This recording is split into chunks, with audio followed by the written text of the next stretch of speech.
Si tout le monde connaît la planète rouge, ses lunes en revanche le sont beaucoup moins. Et je parle bien en pluriel car Mars, contrairement à la Terre, n'est pas accompagné d'un, mais de deux satellites naturels, Phobos et Deimos. Nous allons aujourd'hui partir à la découverte de ces deux objets et tenter de comprendre leur lien avec le titre de la vidéo, les futurs anneaux de Mars.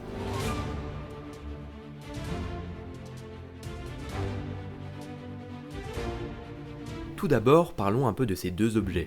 Les deux satellites naturels de Mars sont en comparaison avec notre Lune bien plus petits. Il est difficile de comparer les diamètres, car Phobos et Deimos possèdent des formes fortement irrégulières. En effet, ces deux corps ne disposent pas d'une gravité suffisante pour maintenir une rigidité propre, et ce qu'on appelle l'équilibre hydrostatique. Phobos a donc pour dimension environ 27 x 22 x 19 km et Deimos 15 x 12 x 10 km, ce qui en comparaison avec notre Lune est plutôt insignifiant.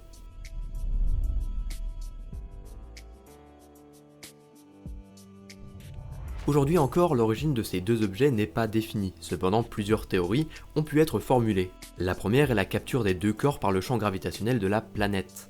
La deuxième, elle, est un peu plus violente et surtout assez similaire à la théorie de la création de la Lune. Peu après sa formation, Mars aurait été frappé de plein fouet par un objet céleste d'une taille relativement élevée. Cette incroyable collision aurait projeté une grande quantité de débris dans l'espace qui aurait formé un disque de matière autour de la planète rouge. La vitesse de rotation de Mars étant assez lente, la plupart de ces débris seraient retombés sur la planète, sauf du coup Phobos et Deimos. Voilà comment se serait déroulé le processus de formation de ces deux objets. Mais quel est leur lien avec le titre de la vidéo ? Alors en réalité ce n'est pas vraiment Deimos qui va nous intéresser, mais plutôt Phobos. En effet, Deimos, à l'instar de la Lune, s'éloigne petit à petit de sa planète. En revanche, Phobos lui se rapproche continuellement, avec une vitesse d'1,8 cm par an. Ainsi, d'environ 30 millions d'années, Phobos rentrera en contact avec l'atmosphère de Mars. Bien que ténue, cette dernière va disloquer le satellite, par friction et par contrainte due aux forces de marée. Il faut savoir que Phobos est un objet céleste particulièrement fragile. D'ici 30 millions d'années, il va se séparer en plusieurs parties.